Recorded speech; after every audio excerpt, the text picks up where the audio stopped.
Welcome to today's session, everyone. We are PreMedCC, a student-led organization established in the fall of 2021. Our goal as an organization was to create an online program for pre-medical students at community colleges and universities, with the hope of guiding the next generation of diverse and inclusive physicians. And while we advertise our organization as being for community college students, our events are open to anyone. We realize that finding guidance and mentorship in a pre-med journey can be especially challenging for first-generation pre-med students, people that lack the financial resources, or just those who do not know people in the medical field. One of the best parts about our events is that they are virtual, so you can do it from the comfort of your own home. We typically have events on Fridays from 5 p.m. to 6:30 p.m. Pacific Standard Time, and on Saturdays from 11 a.m. to 12:30 Pacific Standard Time. If you aren't able to attend the event, all of our sessions are uploaded on our YouTube channel. Many of our sessions will end up with a Q&A with the speakers. Any questions that you have, you may put it in the Q&A session on Zoom, and our team members will read them and have them answer. After you have attended our event, you can log into our website and complete the quiz, which will contain questions pertaining to our session today. If you score 70% or higher on the quiz, you will be awarded a certificate to show that you attended our session today. If you want to stay connected with our upcoming events or just want to tell your pre-med friends about the PreMedCC, you can find us on Facebook, YouTube, Instagram, and TikTok as @PreMedCC.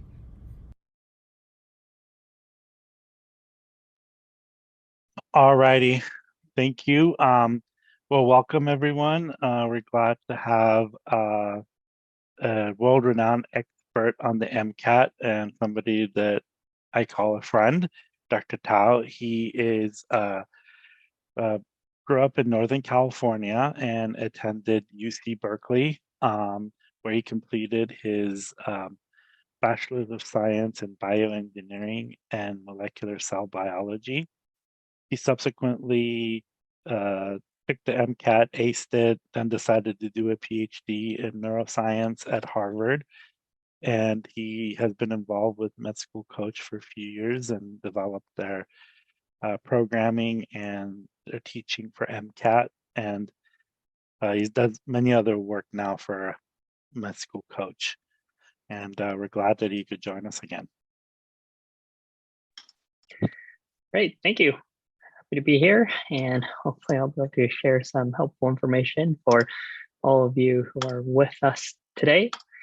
The topic of the presentation is what is and how to be successful at the MCAT. So that's largely what I'm going to be focusing on today. This is actually part of a two-part series. So tomorrow I'm going to be discussing how you can start studying for the MCAT as a community college student or a first or second year undergraduate student. So today, we're going to focus more on the basics of the MCAT, how to study for the exam, and then tomorrow's presentation will be focused more for you and how you can get started now. Jubin gave myself a nice introduction. I'll just add that I've been in the MCAT space for just about a decade now. In January, it will be a decade that I've been helping students with the MCAT. The first 5 years were with the Princeton Review as a senior MCAT instructor, premier tutor, content developer, and instructor trainer. And the past 5 years have been with MedSchoolCoach as the MCAT program director. And throughout all this time, I've always been teaching and helping pre-medical students with the MCAT. It's probably well over 15,000 hours of one-on-one instruction or classroom teaching that I've done. So really happy to be here. And the main request that I would have is please don't be shy if you have any questions at any point during the presentation, or certainly at the end, feel free to use the Q&A feature to submit questions. And really happy to be here and want to be as helpful as I can to be for all of you. So the topic of today's presentation is what you need to know about the MCAT, but what I'm going to focus on is what most pre-med students don't know about the exam, how to design an effective study plan, and how to structure your study time. If you're able to cover these three aspects, you're certainly going to be in a good position to do well on the exam. So just to start off, because this is an overview of MCAT, I do want to provide an overview of the basic details of the exam. So number one, you should know that the MCAT has 4 sections: the Chem Phys, the Cars, the Bio Chem, and the Psych Soc sections. These sections all have longer names. So the Chem Phys section is actually the chemical and physical foundations of biological systems. The Cars section is the critical analysis and reasoning skills section. The Bio Chem section is the biological and biochemical foundations of living systems. And Psych Soc is the psychological, social, and biological foundations of behavior. Those names are quite long, so that's why we tend to go with these shorter versions. You'll notice that these 4 sections are quite long. The 3 science sections, Chem Phys, Bio Chem, and Psych Soc, are each 95 minutes long. We've got 59 questions and 10 passages. The car section is a little bit shorter. It's 90 minutes long and it's 53 questions. If you simply add up the testing time, 6 hours and 15 minutes. That's longer than pretty much any student is used to from any college exam, right? The standard final exam at the university level is 3 hours.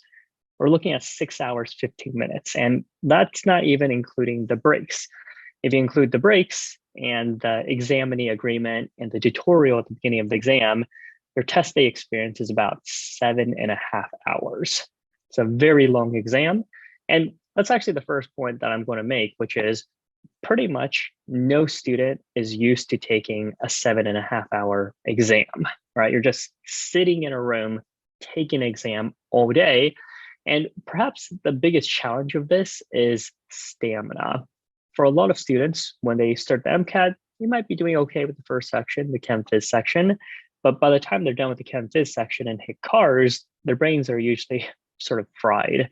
And that's not how you want to test well, because if you're tired after the first section of the exam, you're going to be exhausted by the time you get to the third section and ready to quit by the time you get to the fourth section. So something really important to think about with the MCAT is it's important to make sure you practice for the MCAT as if you're taking the actual exam. So that means taking a lot of full-length practice exams so you get used to taking and answering questions for 7.5 hours. Number 2, the scoring system. The MCAT has quite a unique scoring system. You might have heard scores of 497, 508, 513. It's a really odd score. It's not like it goes from 1 to 600 or something like that. Each of the 4 sections has its own score between 118 to 132. It's actually a 15-point scale. So 118 is essentially a 1, and 132 is essentially a 15. And right in the middle, 125 is essentially 8. Now, you might wonder, well, why are we using 118 to 132, a 15-point scale, instead of just 1 to 15? The main reason why is because the AAMC, the Association of American Medical Colleges, wanted medical schools to focus not just on students that exceeded a certain number threshold, right? They didn't want schools to just focus on the top 10%, the top 20%, which is actually a flaw with the previous system. They wanted medical schools to essentially look at all applicants who score above average on the MCAT. And the scale that seems awkward is actually quite convenient, because the middle of this 15-point scale is 125, and a student who scores average on all 4 sections of the exam will score a 500. Although the data has been skewed a little bit, it's now currently 501, but it's pretty much 500. This makes it very easy for medical school admissions committee to look at a student's MCAT score and say, hey, you're above 500, you're above average on the MCAT. Or if you're in the 400s, right, you're below 500, that means you have a below average MCAT score. That makes it really easy for medical schools to evaluate candidates. Now, next part here, we have question types. So it might be something nice to hear that the MCAT is a complete multiple choice test, which means there's no free response, right? It's not like your organic chemistry classes, where you have to draw out the structures of molecules, draw out arrow pushing diagrams. It's not like physics exams where you have to draw out objects, forces, free body diagrams, and show your work. None of that is required for the MCAT because it's just multiple choice tests. You just pick A, B, C, or D, and you're good to go.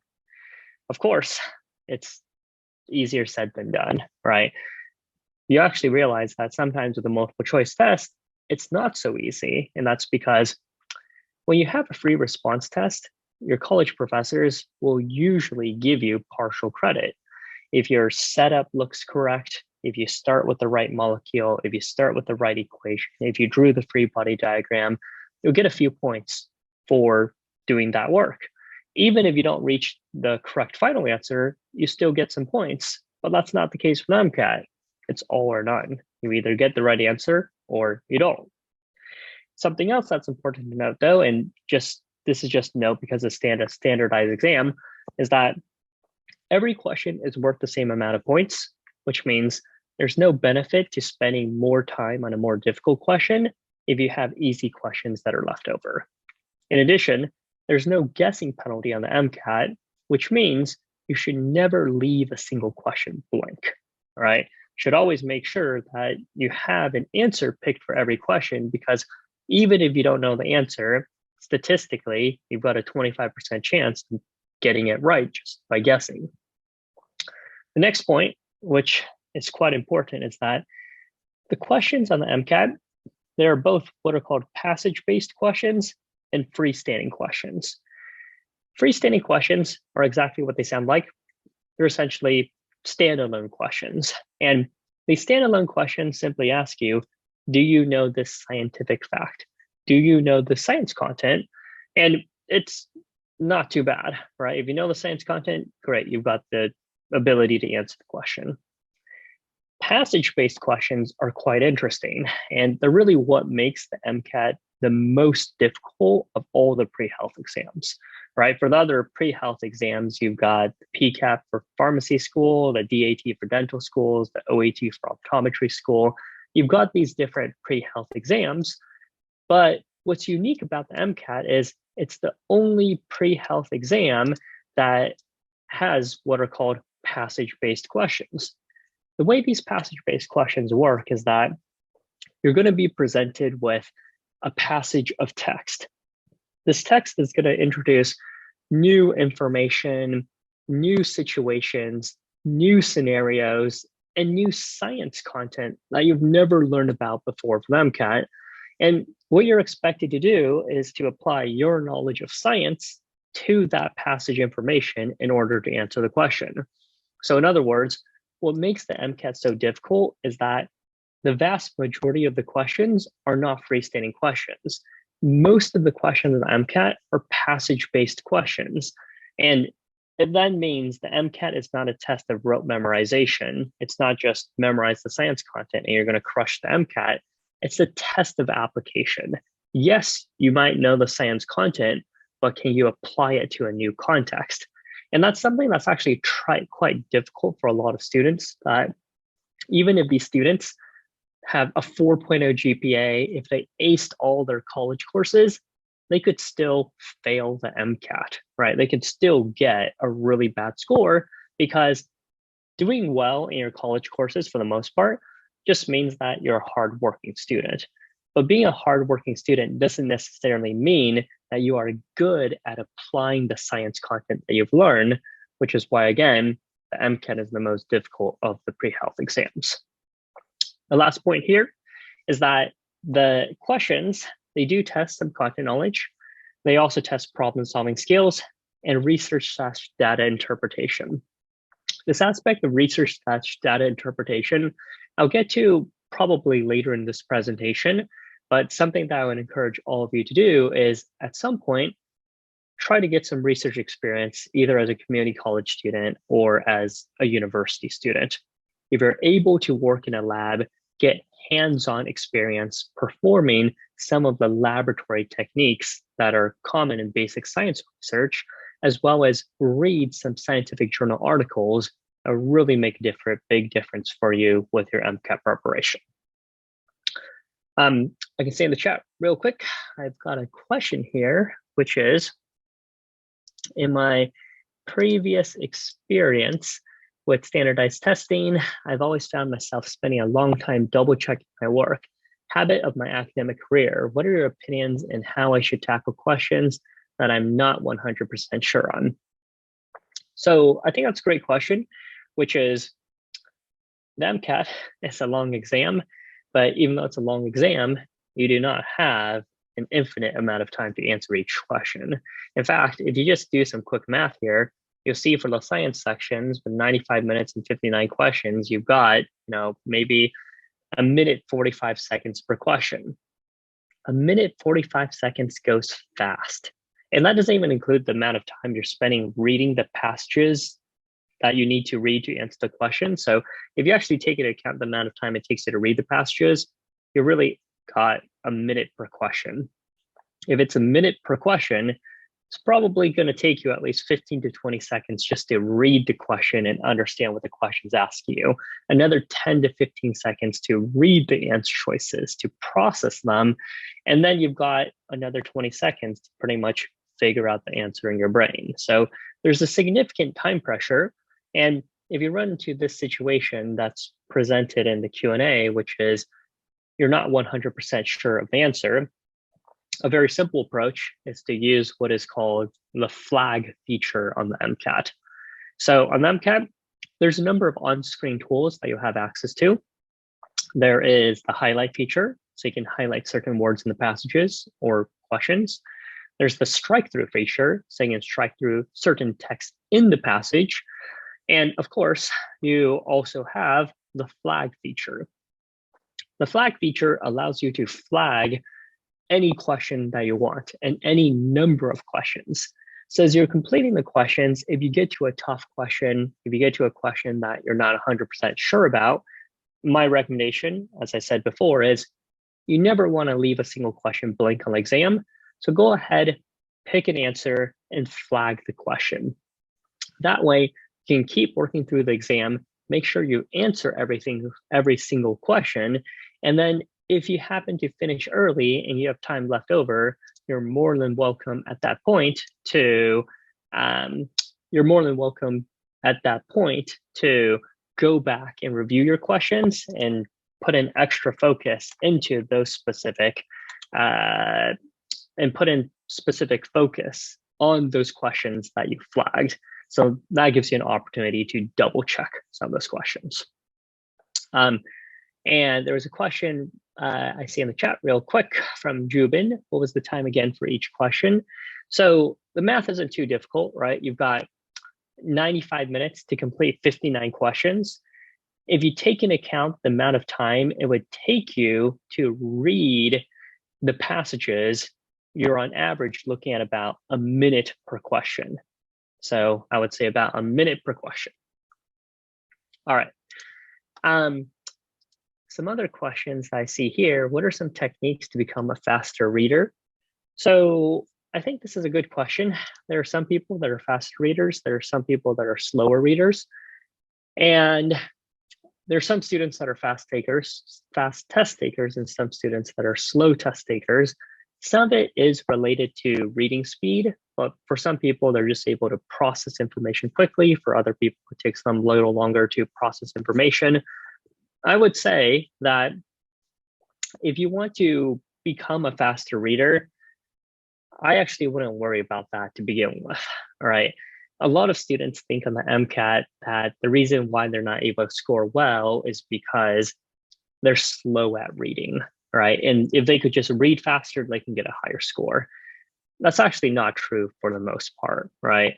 For most students, when they try to read more quickly, the reality is their reading comprehension drops, right? And if you read faster, but you understand nothing, you're going to get more questions wrong than if you maintain your original reading speed and just answer the questions. So I wouldn't necessarily say your first goal should be to try to become a faster reader. If you realize you're a slow test taker and you're trying to increase your ability to get through the questions more quickly, there's a lot of different approaches that you can take. I'll give you a very simple one right now, which is Well, I should probably pick an appropriate one, based on the fact that a lot of you are in community college or are in your first couple of years of university. So the question, and I'm going to drop this in the chat so that way all of you can type in the chat box and tell me what you think the answer is. My question for you is a science content question. And that question is, actually I have to think about a good one. Who can tell me what are the 6 strong acids? And if you think you know what the 6 strong acids are, go ahead in the chat box, go ahead and type in what you think the 6 strong acids are.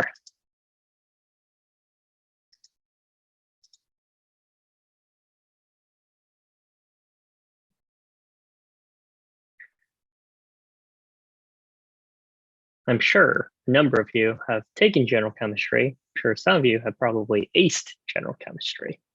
So if you think you know what the 6 strong acids are, type them in the chat. And I see one response, and I see Daniel has done pretty well. You're quite close, right?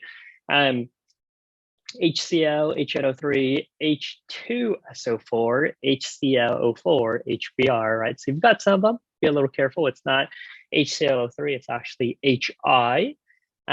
Samantha has actually done a very nice job, and Aman has typed these out in Word. So a number of you have done quite well.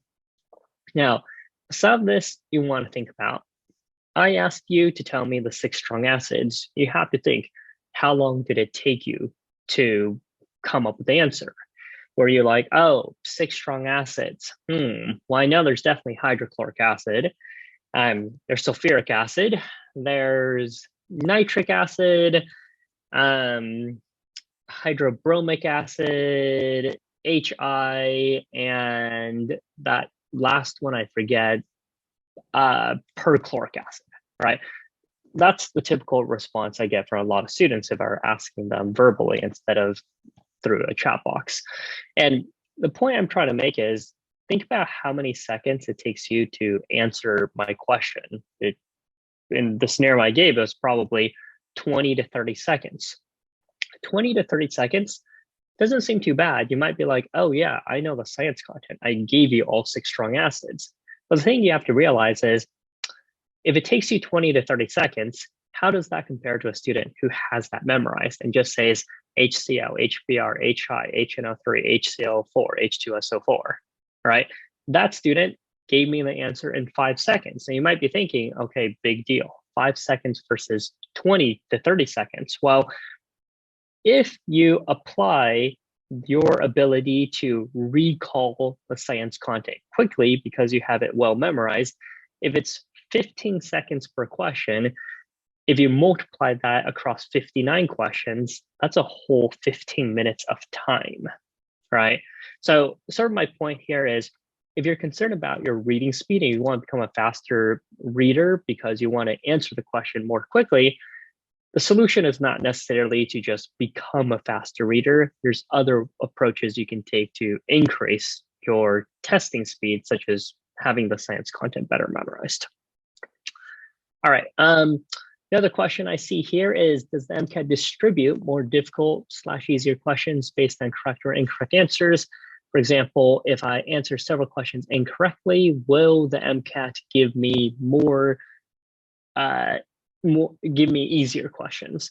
So Samantha's question here is pretty much the question of, is the MCAT an adaptive test?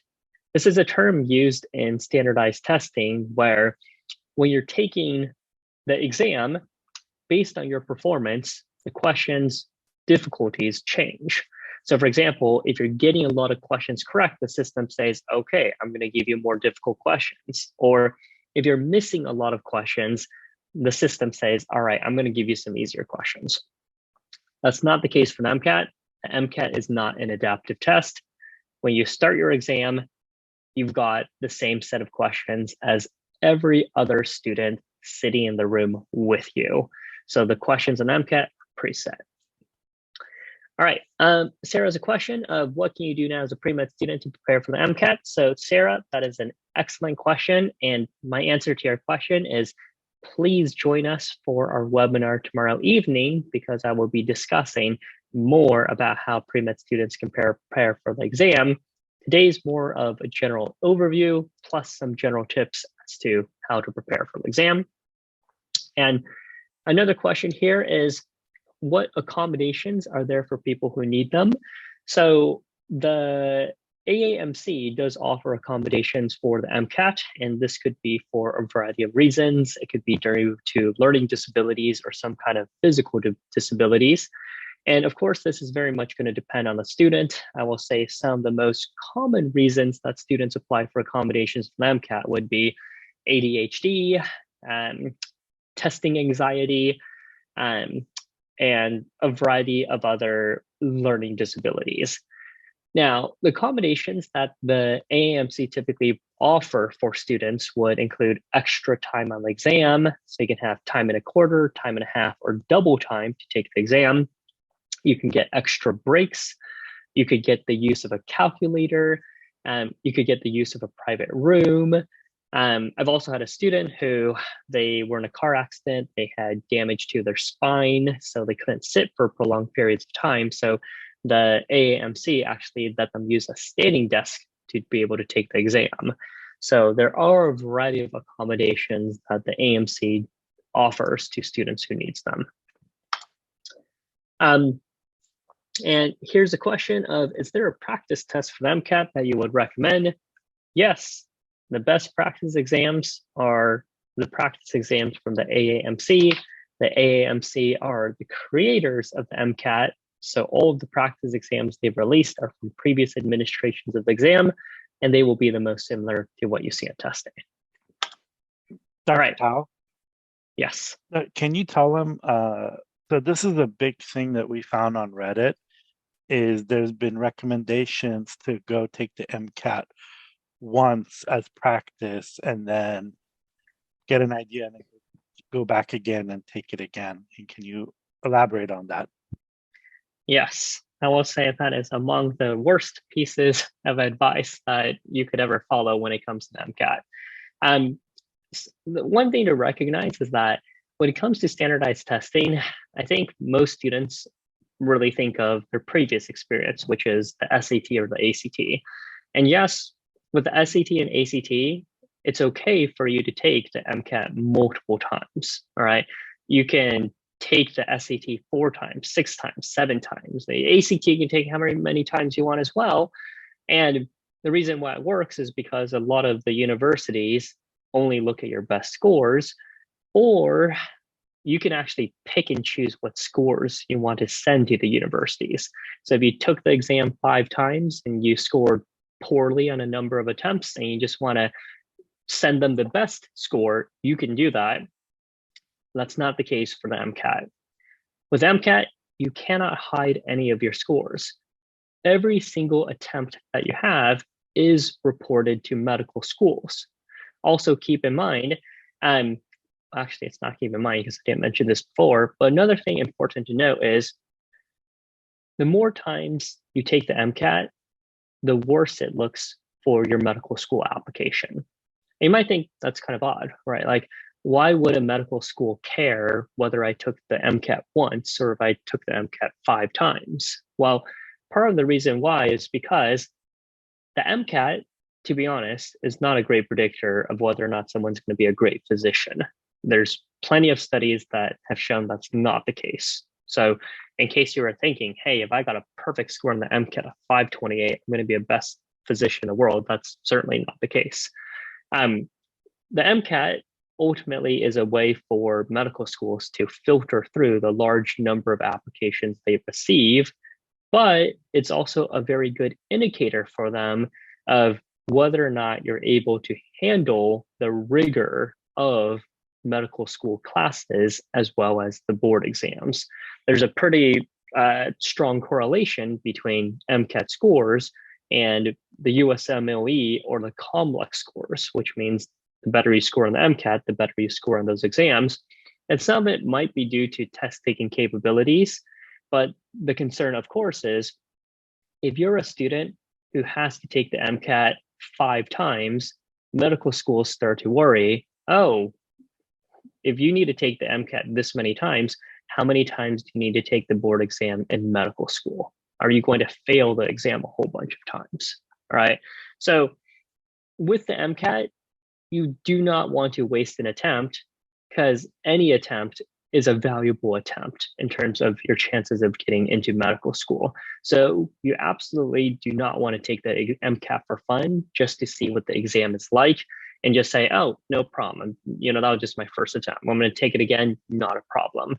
And to further emphasize this point is that a lot of students have to retake the MCAT, and they're retaking it not because they want to, but because they have to. The MCAT is a difficult exam, and a lot of students need to take the exam 2 or 3 times to pass. But the other thing you have to realize about taking the MCAT multiple times is medical schools realize, yes, some students need to take the MCAT more than once, but as a general rule, you are recommended to take the MCAT no more than 3 times.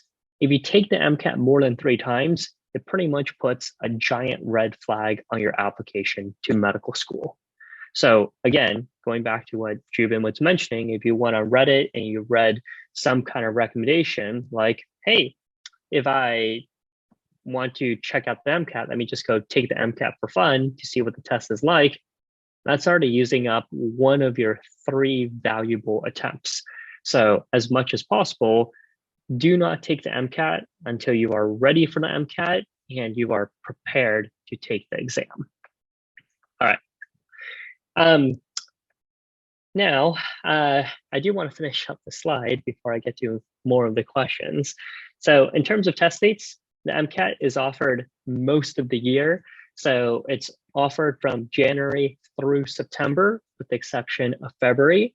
I will mention, though, that there has been one instance due to COVID where some of the test dates changed, but you know, we're now living in a world where COVID does not seem to be as big of a deal, at least in terms of canceling MCAT test dates. So you should really be looking at January through September to take the exam. You should also know that for each month that the MCAT is offered, there are multiple test dates. And you should also know that scores are typically valid for 3 years. This is quite important because if you take the MCAT, let's say in 2022, but you don't plan on taking the MCAT until you don't plan on applying to medical school until 2026, you might run into a situation where medical schools say, oh, we can't accept you. Your MCAT score is no longer valid. You need to retake the MCAT.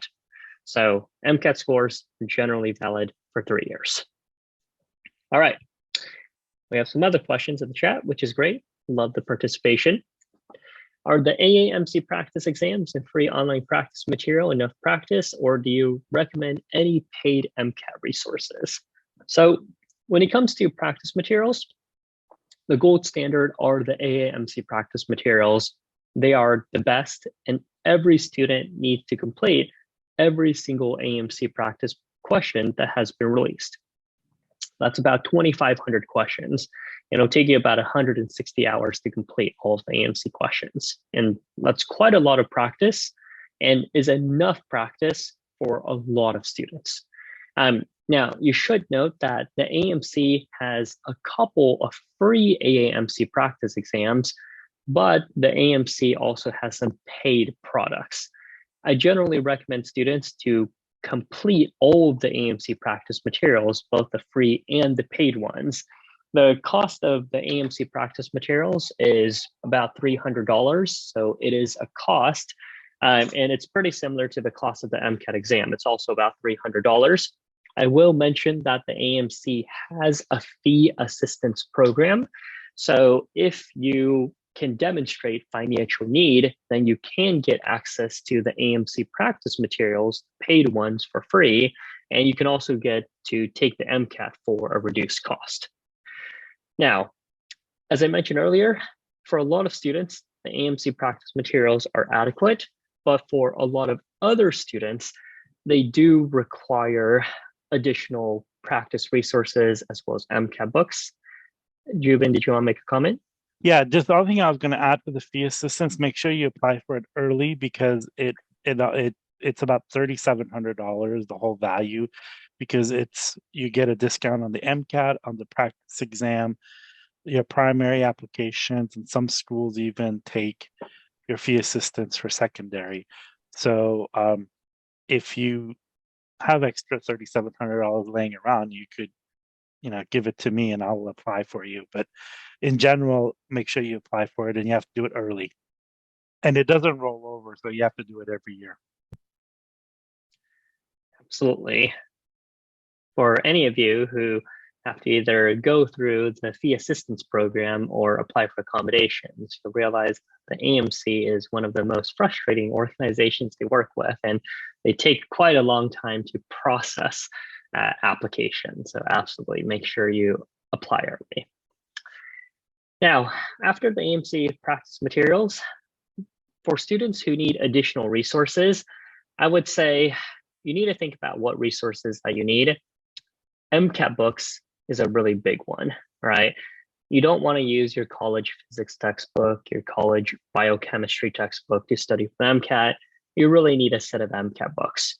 And when it comes to MCAT books, the large companies, Kaplan and Princeton Review, honestly do a pretty good job of writing good MCAT books for students to read and review the science content. You don't need a new set of MCAT books. New set of MCAT books is also going to be a couple $100s. It's very easy for you to go to Amazon and find a set that might be, a few years old, and it'll cost a tiny fraction of the cost of new books.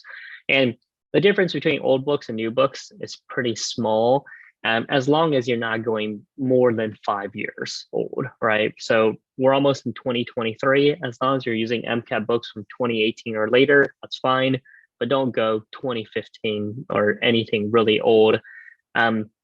So I'm starting to give you sort of an order here, right? AMC practical materials is the most important. After that, MCAT books.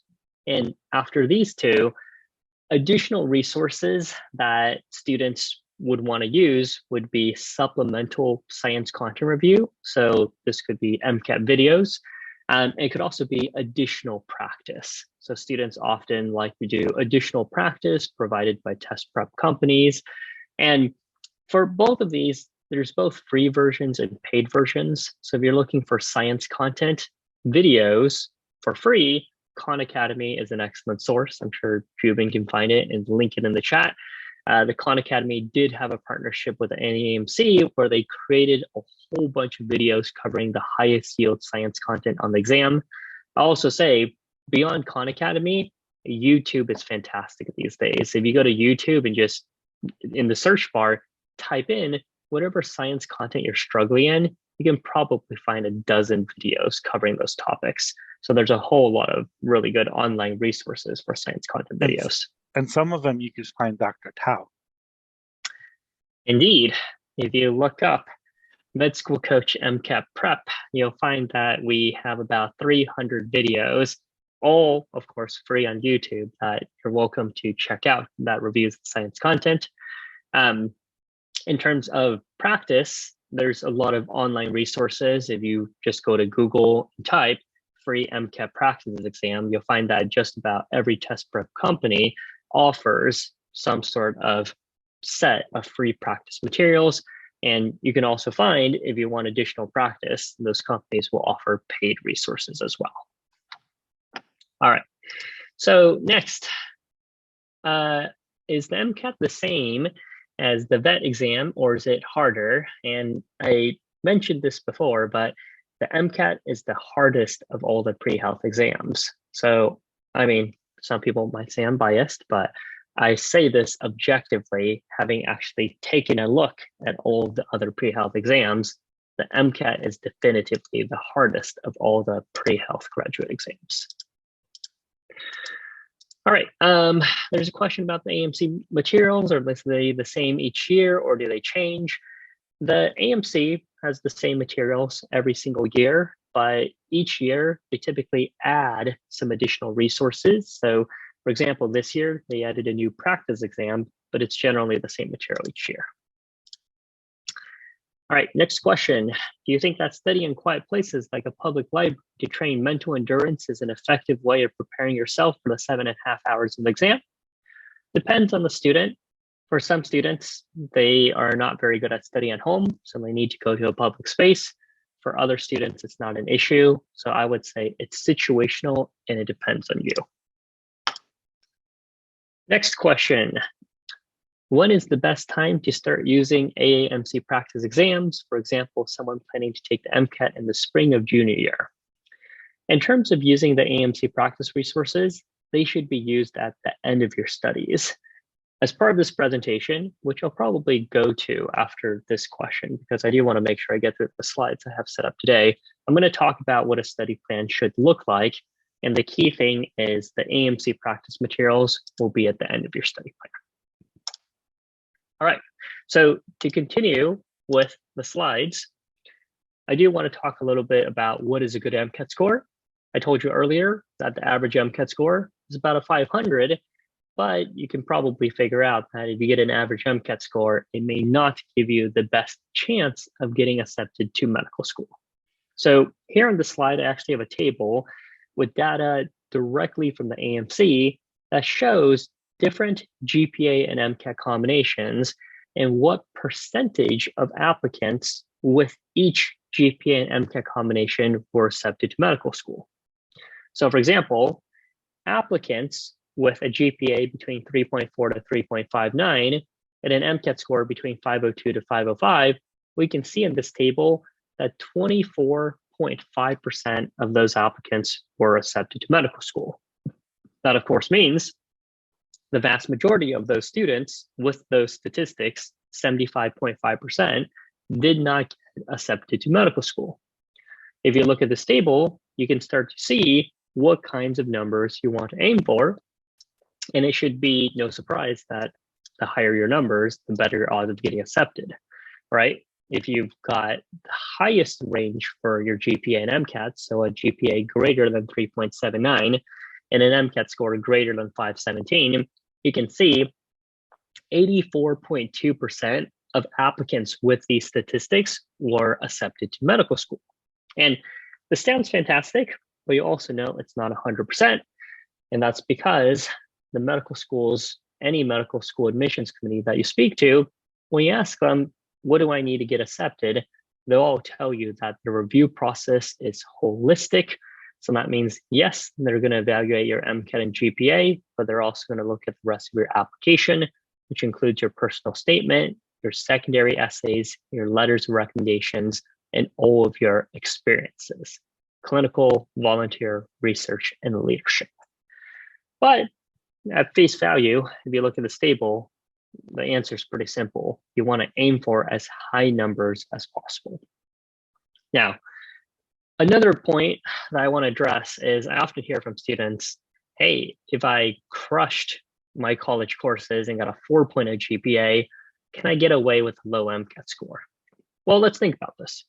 The highest possible GPA is, greater than 3.79.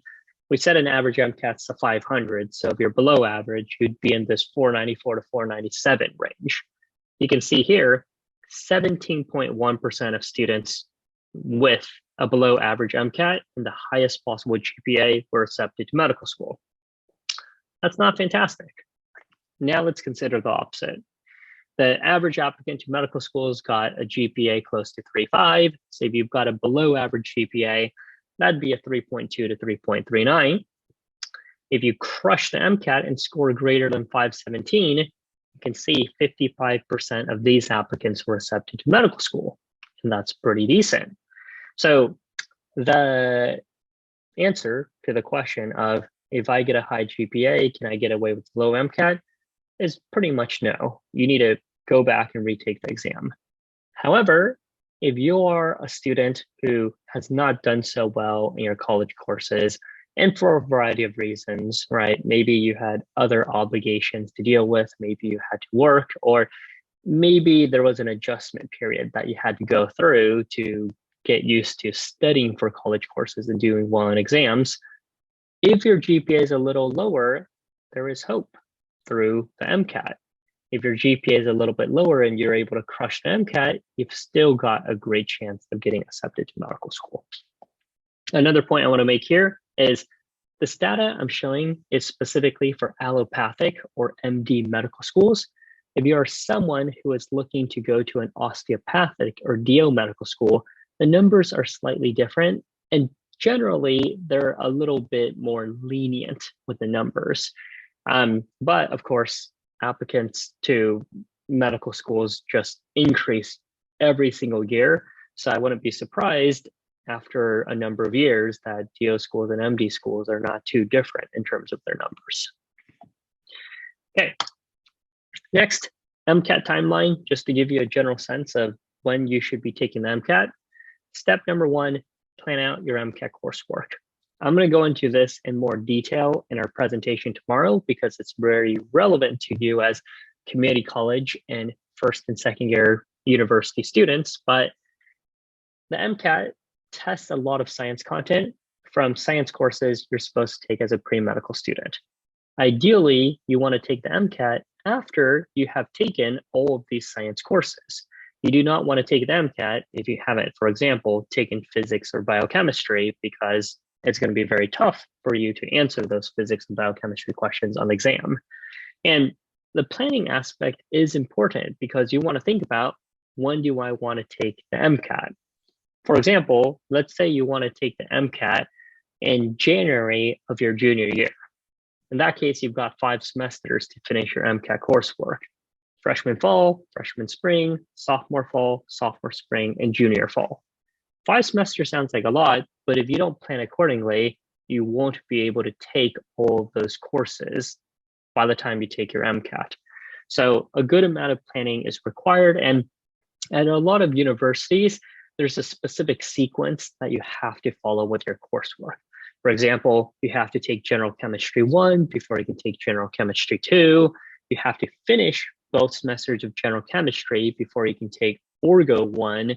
And then you have to take Orgo 2. And you have to finish your General Chemistry and Organic Chemistry courses before you can take Biochemistry. So that's 5 semesters of courses you have to take sequentially. Otherwise, you wouldn't be able to get all of those courses done before you want to take the MCAT. So really take some time, plan out your coursework, think about what classes you're going to take in each semester for you to be ready to take the MCAT when you want. Number one, select a test date that will give you ample time to focus on the exam. The MCAT is not like the SAT or ACT. There's a lot of students who don't study for those exams. They take them and they get an acceptable score. If you don't study for the MCAT, you're not going to do well on the MCAT. You absolutely need a dedicated period of time focusing on the MCAT exam. And there's this number that is often thrown out that the average pre-medical student spends 300 hours studying for the MCAT. But I'll also tell you, the average pre-medical student also gets a 500 on the MCAT. So for a lot of students, you're going to be studying way more than 300 hours. There are students who study 500 hours, 600 hours. There are a lot of students who end up with 520 plus MCAT scores, 98th, 99th percentile MCAT scores. They study over 1,000 hours for the MCAT.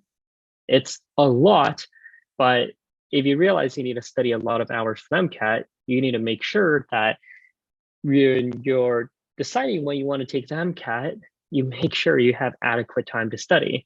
For example, if you say, okay, I'm in my last semester of my senior year, and it's January, I want to take the exam in May, you need to think, hey, how busy is that senior semester going to be?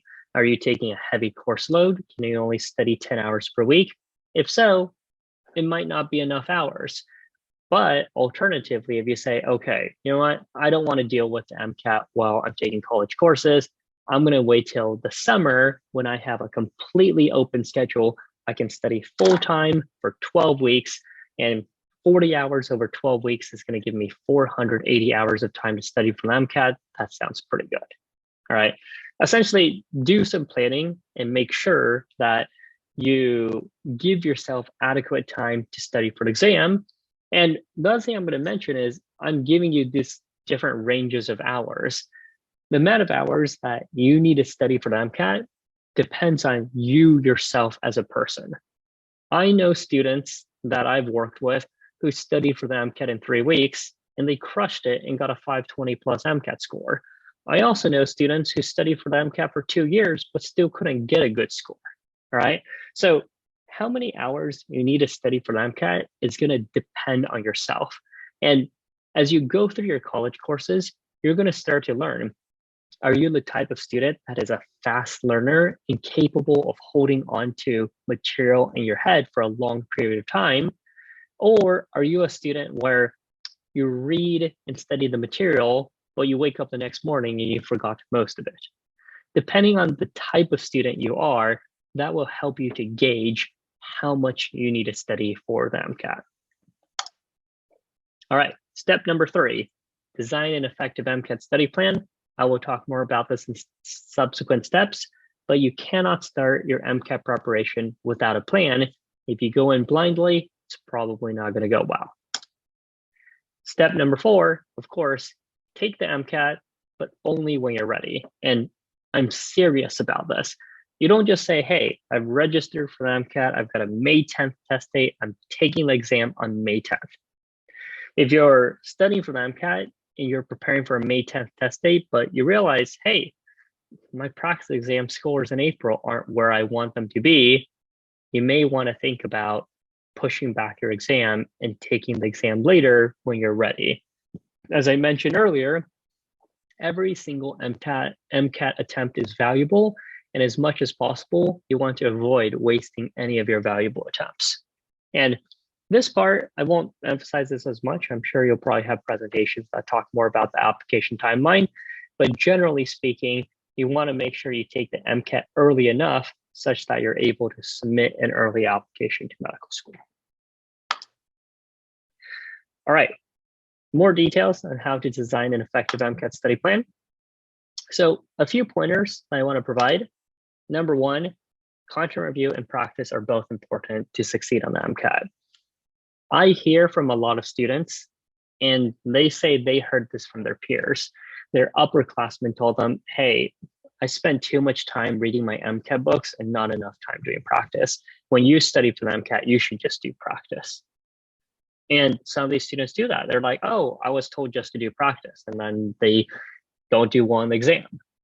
When it comes to MCAT preparation, you need to realize it's not choosing one or the other between content review and practice. A good study plan should incorporate both content review and practice. And when I said earlier, you need a good MCAT study plan before you start studying for an exam, it's very much for this reason. If you map out your studies and you know, hey, these months I'm focusing on science content, these months I'm focusing on practice, you'll make sure you have a good balance of both and you can succeed on the exam.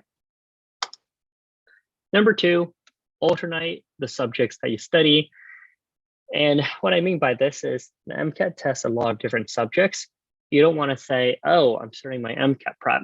I'm going to study general chemistry. I'm going to finish my general chemistry books this month. Next month, I'm going to study biology. Next month, I'm going to study physics.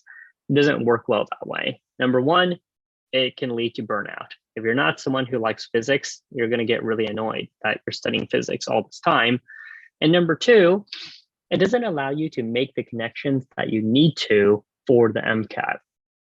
I know it's kind of unfortunate the way that university courses are set up, which is for any of you who've completed a few college courses, after you take general chemistry and you go on to organic chemistry, if you ask yourself, hey, how much content from my general chemistry class did I need to do well in my organic chemistry class? The answer is almost none. All right.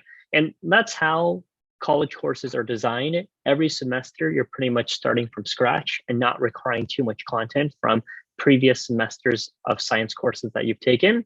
But that's not the case for MCAT. The MCAT requires you to integrate the different subjects tested on the MCAT together. And if you alternate the subjects and say, okay, Monday, I'm going to read a general chemistry chapter. Wednesday, I'm going to read a physics chapter. Friday, I'm going to read a biochemistry chapter. It allows you to make these connections that you need to do well in the exam. Next, Frequent low volume practice is better than infrequent high volume practice. This, to be honest, is just students creating a good study schedule and being able to follow it. A lot of students say, okay, I'm going to study regularly for the exam. I'm going to read a chapter every other day. I'm going to do 50 practice problems every 3 days. They come up with a plan, but then they get busy with their college courses and they're just so occupied preparing for their midterm exams, writing their papers, that they say, I can't do the MCAT right now. I need to take a few weeks just to focus on doing one of my classes. And then they finish all those exams and say, all right, this weekend, I am going to do 1,000 practice questions to make up for everything I missed. And the short answer is MCAT prep doesn't work that way. If you're in a situation where you're too busy with your classes, it just means it's not the right time for you to prepare for the MCAT. You need to push back your test date. Next, build in time for review, both to revisit content as well as practice. When you're studying for the MCAT, you need to realize the volume of science content is immense. It's too much content for you to be able to keep in your brain. Because it's too much content to keep in your brain, that means you need to constantly go back and review the science content over and over again. And the same is true for practice. You can't just be like, oh, I'm going to do practice questions. I do a practice test. I see my score. Great. Let me do another practice exam and see my score. You're not doing practice for the sake of practice. You're doing practice to identify your errors and mistakes. And in order to identify your errors and mistakes and correct them, you need to review every single practice question you complete. And you need to review them extremely thoroughly to make sure you learn from your mistakes. There's a lot of students as they're preparing for the MCAT, they hit a plateau with their scores. And they're so frustrated because they say, oh, I keep studying, but I take the exam, I get a 503. I take another exam, I get a 501. I take another exam, I get a 502. My scores aren't improving even though I'm studying so much. Well, it's because they're not reviewing their practice questions carefully and they're making the same mistakes over and over again. And unless you're in a crazy time crunch, plan to take some days off. The MCAT studying process, if I'm being honest, can be kind of isolating. There's a lot of students who, when they're studying for the exam, they just stay shut up in their room and they're pretty much just locking themselves in their rooms and doing nothing but studying for the MCAT. It's very unhealthy. I will say, for a lot of students, their mental health really struggles when they're studying for the MCAT. You should not study nonstop for the MCAT. You should plan on taking breaks. And typically, I recommend students do something on the side while you're studying for the MCAT. Even if it's the summer, go shadow physicians once a week. Go do some volunteering once a week. Just be able to have a break from the MCAT is very good for your mental health and is going to allow you to score better on the exam.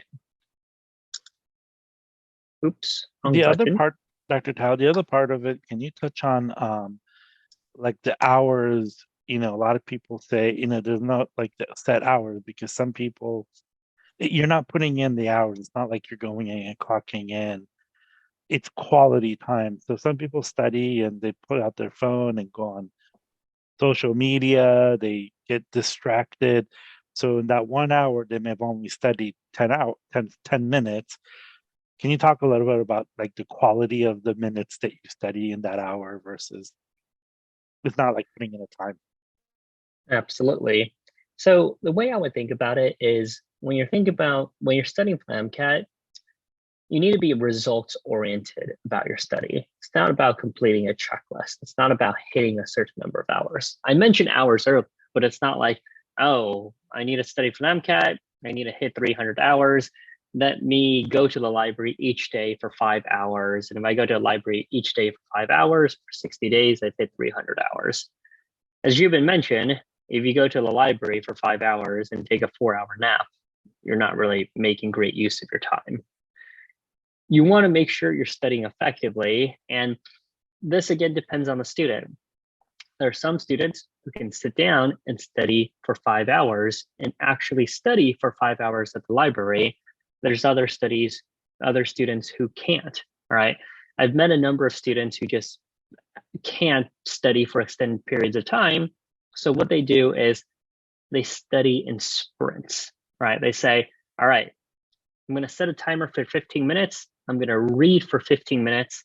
Then after that, I'm going to watch some video online. And then they're going to set another timer for 15 minutes, essentially studying in sprints.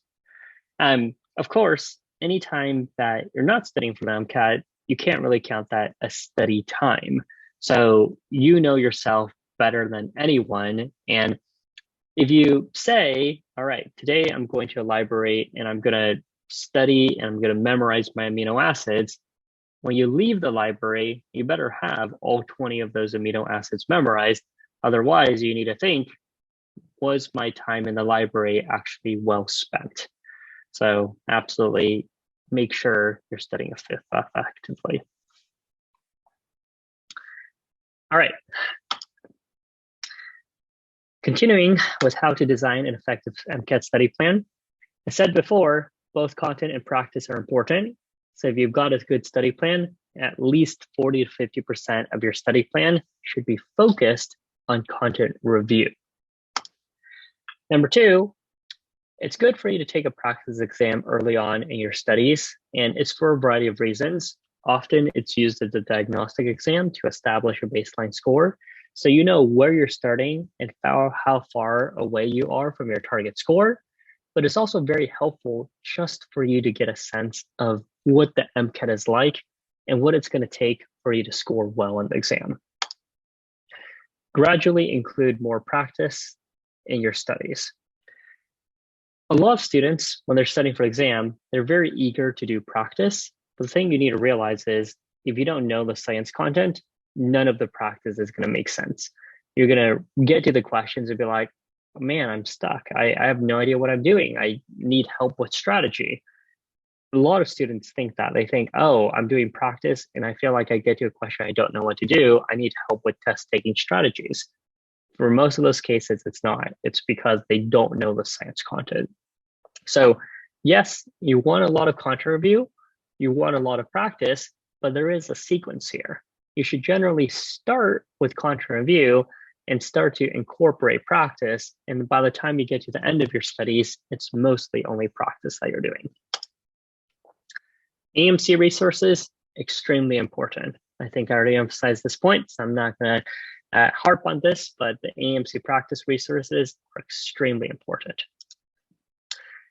For practice exams, you make sure, and here I put FLs. FLs is a term that students often use as an abbreviation for practice exams. FL stands for full length. So it's a full length practice exam. I've mentioned before, reviewing your questions is important. So if it takes you a day to complete a practice exam, it should take you at least a day to review that practice exam. Otherwise, you run the risk that you're not reviewing the exam thoroughly enough. Now, in terms of how to structure study time, this is a good question, which is, we've mentioned time many times today, but you want to make sure your time is well spent. As much as possible, try not to study for excessive hours in one day. I've heard from students, they say, oh, I was supposed to study for the fall and I got busy, but over winter break, I'm going to study 12 hours a day, 7 days a week. In practice, that's not going to work out. And you need to be honest with yourself. You can say, all right, I'm going to start studying at 8 a.m., studying for 2 hours. I made pretty good progress. I'm going to go take a break. I'm going to go to the gym, and then I'm going to have lunch. I'm going to come back in the afternoon. I'm going to study more hours. If you study a few more hours, after hour 6, you realize, hey, I'm reading this text, but I'm not processing the information. I'm rereading the sentences over and over again. I've reread this paragraph 3 times and I still don't understand it. At that point, you need to be honest with yourself.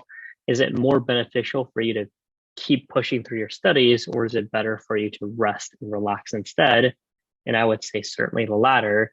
It's just a reality that for most students, your brain can only handle so much in a day. So, try not to study excessively, and it's better to space out your studies for a longer period than trying to cram for the MCAT. The MCAT has too much content for you to be able to cram. We mentioned this earlier. Understand when you're procrastinating, if you're doing chores, if you're organizing your flashcards, if you're decorating your notes, be aware that's not really studying. You might think that it's productive, but studying needs to be able to produce results for your MCAT prep. And study plan, as much as possible, try to stick to it. I mentioned earlier, all of these cases where students get busy and then they try to make up for it, they often don't work well. When you create a study plan, it's there for you in the first place, and you really need to try to stick to that study plan. Otherwise, things aren't going to go well. Now, sometimes it's true, a study plan you designed was just not going to work out because your course schedule was too much or you had too many hours of work. Then in those cases, you need to change your study schedule, but likely also change your test date.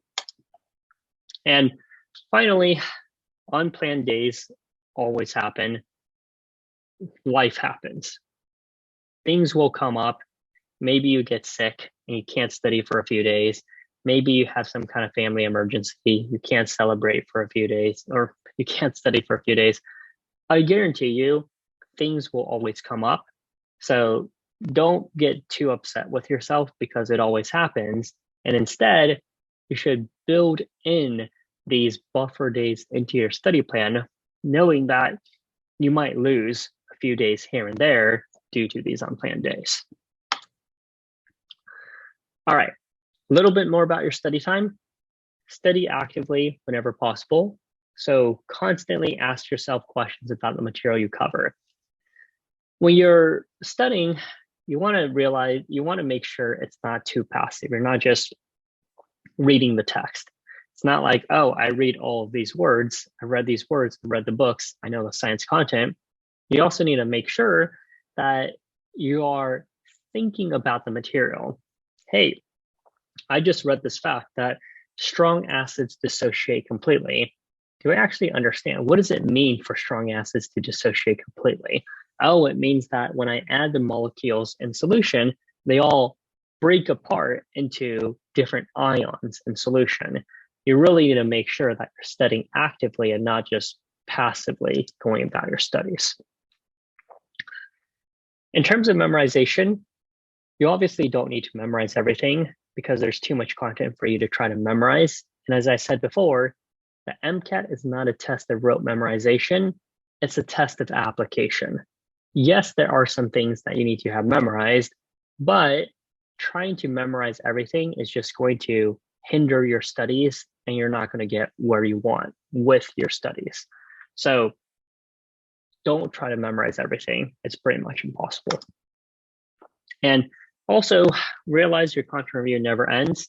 I said before, you're going to start first with a lot of content review and transition to doing more practice, but that doesn't mean that you won't have to go back and review science content, because I guarantee you, if you're studying for the MCAT the right way, it may take you anywhere from 2 months to a year. There's no way you can retain content, all of the content over such long time periods. So you have to go back and review the science content over and over again. And of course, never ever shortchange yourself on review time.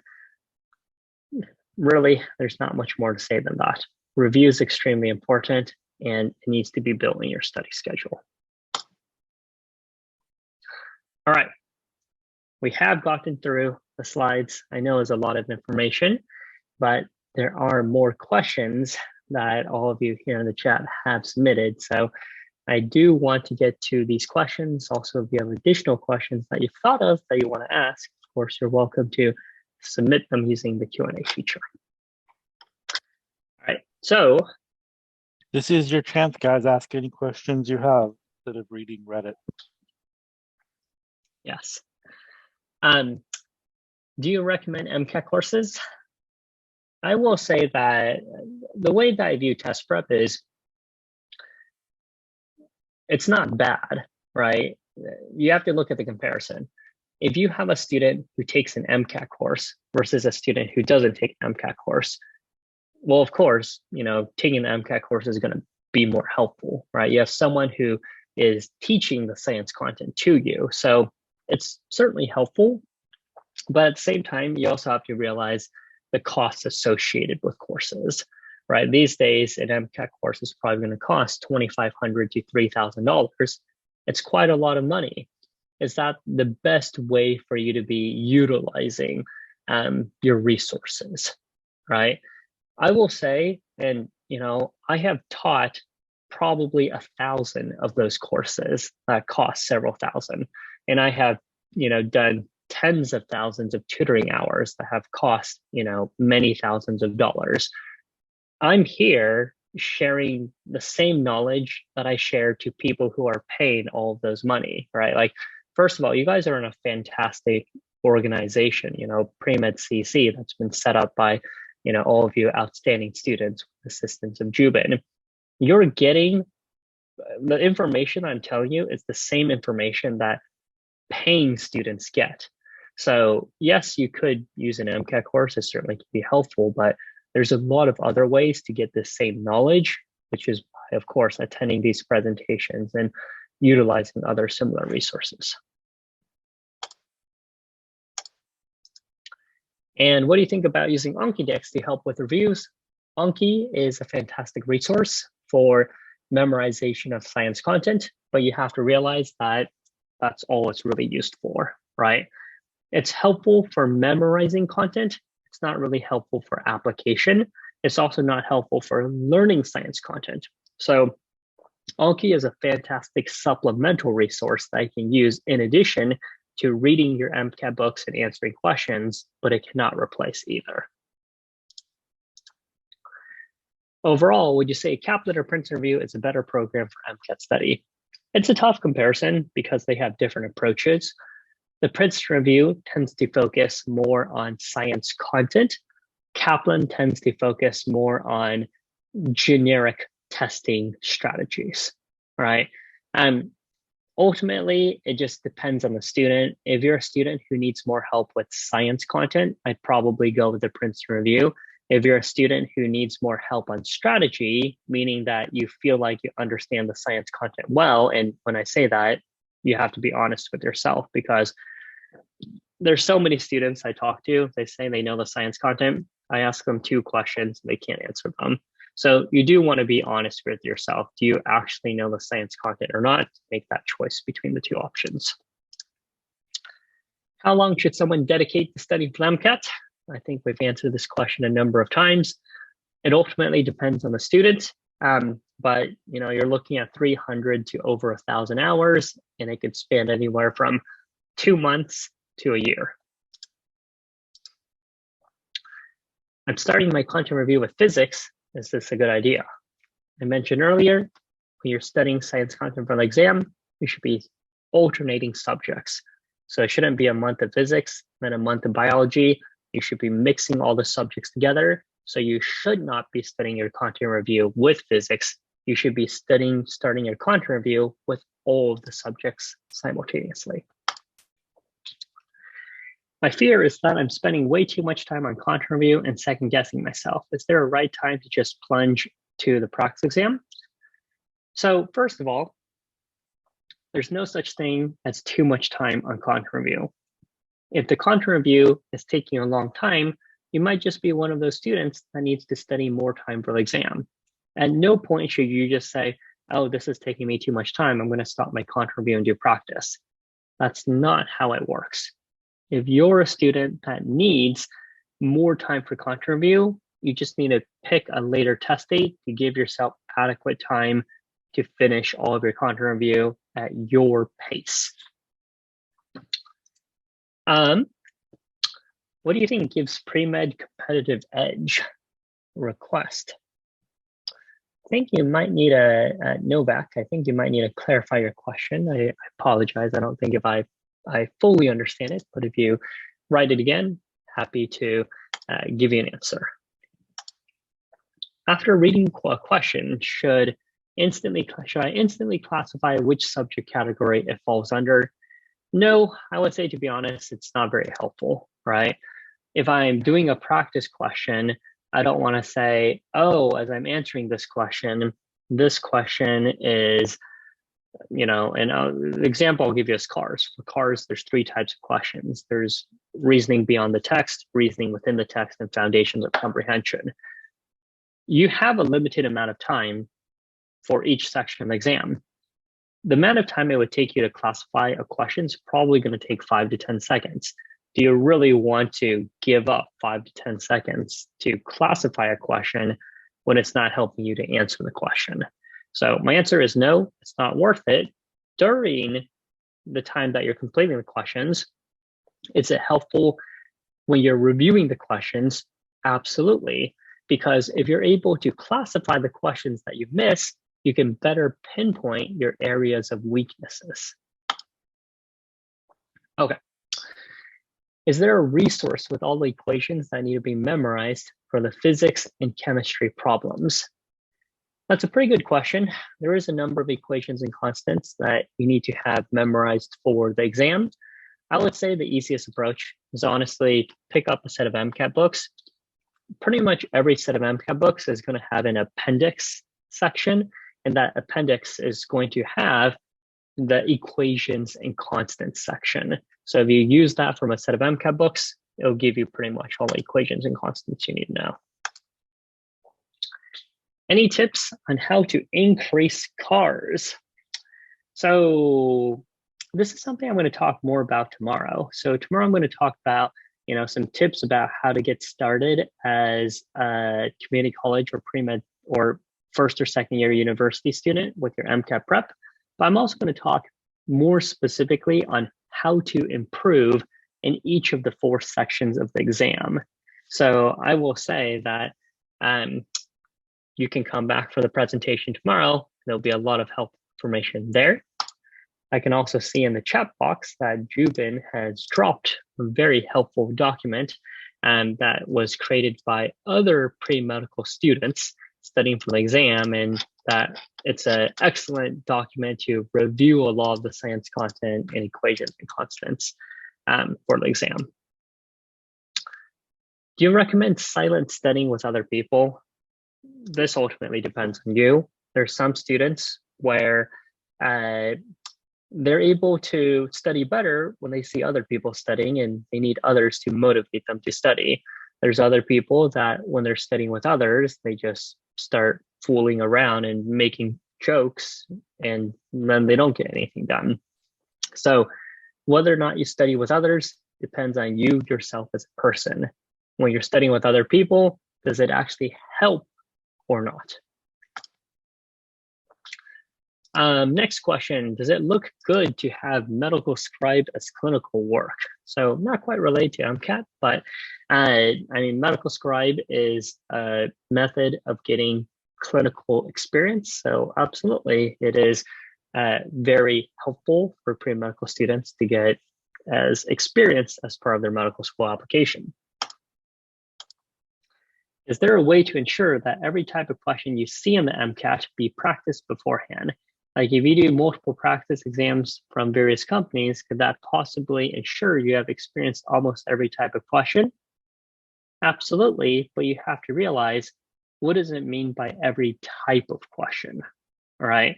Because when it comes to types of questions, it's not like, oh, there is a set number of questions, and if I do every practice question, then I've seen every question once before. And if I memorize the answer to the 50,000 practice questions that I've done, I will be able to get a perfect score in the MCAT, right? Like, it's not that way. There's no way that you're going to see word for word every question on the MCAT. But certainly, if you do adequate practice, you should be exposed to all the science content and all of the different ways you will be tested on the science content by doing a lot of practice. Do you recommend starting your MCAT journey, content review diagnostic test, before you have retaking the classes you needed or started post-bac? Wanted to begin reviewing, but for serious preparation and choosing a test day, do you recommend after improving science GPA? So if you're a post-bac student and you're doing a post-bac to pretty much for GPA control or GPA repair. It depends on the student. The reason why I say this is because a lot of post-bac students tend to be a little bit older, and they're often in a rush to finish their post-bac and the MCAT and apply to medical school. So a lot of them, if it's a 1 year post-bac, by the end of their post-bac, they want to have improved their GPA, they want to have taken the MCAT, and they want to be ready to apply to medical school. So for some people, you're probably going to do your MCAT prep side by side with studying for your classes. But if you're a student who is in a post-bac and you're not in as much of a rush, my recommendation is focus on your post-bac. All right. If you're doing it for GPA repair, you already know that if you don't focus on your classes, you're going to do poorly. If you do your post-bac while studying for the MCAT and that prevents you from getting straight A's, then what was the point of the post-bac, right? So you're doing your post-bac to improve your GPA comes first, and the MCAT can come later. Now, of course, if you're a career changer, it's a little bit different because you're taking the classes for the first time. In that case, there's also plenty of reason to wait until you've finished your courses or most of your courses before you start worrying about the MCAT, because if you're a career changer and never taken chemistry before, it can be a steep learning curve. And again, GPA is very important for applying to medical schools. You want to make sure you put yourself in the best situation to do well in your classes and later the MCAT. Next question. You mentioned that the passage-based questions of MCAT require you to apply your scientific knowledge to new science concepts. Would you recommend reading scientific journals and thinking how we could apply our scientific knowledge? Absolutely. The more ways you can think about science content, and especially in a research context, in scientific journal articles, the better. And the reason why is because about half of the passages from the MCAT are from scientific journal articles. So the more scientific journal articles that you read, the easier it is going to be for you to read and digest MCAT passages. Next, is UWorld a top MCAT study program to utilize and worth the money?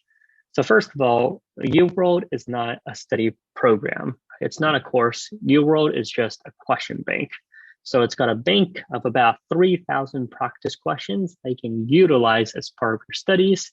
It's a pretty good resource. A lot of students like to use UWorld for practice. So remember what I said earlier, the best practice is the AAMC, right? There is no better source of practice questions than the AAMC practice materials. AAMC practice materials are easily 100 times better than UWorld and anything else out there. But if you know that you need more practice than the AAMC practice resources, then UWorld is a fine option to get additional practice. Which set of MCAT books would you say is the best? And does the AAMC offer a set of MCAT textbooks? The AAMC does not offer their own textbooks. They only offer practice questions and practice exams. And I said earlier, say Kaplan and Princeton Review are both fine options. All right, I think that's been addressed. Are the GREs the same as MCAT or another medical healthcare fields? No, the GRE is similar to the SAT and ACT. The GRE, and it's just reading and math and writing. So the GRE is very easy compared to the MCAT. You don't need to study very much to get a decent score on the GRE compared to the MCAT. So they're extremely different, the GRE and the MCAT. Are there MCAT centers all over to allow students to take the exam whenever suitable, or are there specific centers to travel to? Yes, the MCAT is offered by Pearson. So Pearson is an exam testing services company. So if you want to take the MCAT, it has to be at a Pearson center. And Jubin has nicely put in the chat a calendar where you can see all the MCAT test dates. And on that web page, when you click register, you can also see what are all the closest locations. As long as you're in the US and if you're not too far from a big city, you're probably going to have a testing center that is pretty close to you. Most students, if they're able to get their desired testing center, they don't have to drive more than 30 minutes or an hour to take their exam. Of course, if you live in a very rural area, you may have to travel to a big city, but generally it's not an issue for students. And in fact, go ahead, Juben. Go ahead. No. I was going to say, in fact, most of the large cities have multiple Pearson testing centers. The only thing that I was going to say, the problem runs into for people, if you wait too long and not sign up fast enough, then yes, you may have to travel. I've known people that have, traveled 1,000 miles because they're in a highly dense area with a lot of pre-med students, and so they have to go to like Utah or some other states to take it because the old saying goes, early bird gets the worm. That's how you plan these things, and when and then the WMC tells you when the dates and locations are released, and as soon as you go in there and pick your date. So again, it's you have to jump on it, and it's a test that you plan for. You just don't decide to take it, and then but the problem runs into is most people end up having, if you don't register fast enough or soon enough, then you may have to travel a little bit. Oh, if I'm going to add on to that, if I'm being completely honest, if there is a testing center close to you and you don't get it, it's probably your fault, and you didn't pay attention to when registration opens, on what day and what time. You absolutely want to know when registration opens, on what day and what time, so that way you're at your computer at least 15 minutes before registration opens, and you are ready to register right when registration opens. If you get there when registration opens, you might already be in a queue to register for the exam. You might be position 500 or 600. If you wait until the evening and realize, oh, I forgot to register for the exam, you might be position 5,000.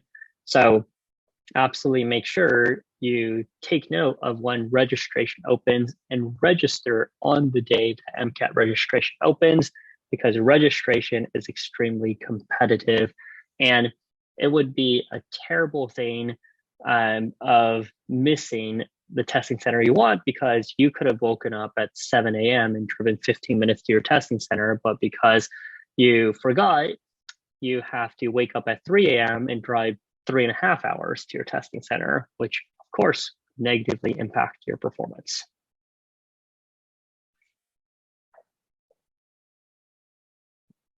All righty. Well, thank you, Dr. Tao.